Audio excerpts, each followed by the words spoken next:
មនុស្សខ្ជិល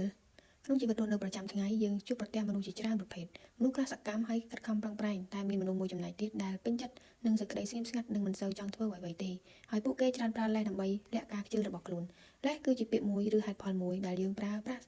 ដើម្បីពន្យាពេលឬបដិសេធមិនធ្វើអ្វីដែលយើងគួរធ្វើឧទាហរណ៍ដូចជាខ្ញុំអត់មានពេលទេទុកសិនថ្ងៃស្អែកធ្វើក៏បានលេសទាំងនេះស្ដាប់ទៅសមហេតុផលក៏ប៉ុន្តែពិតប្រាកដវាជាឧបសគ្គដ៏ធំ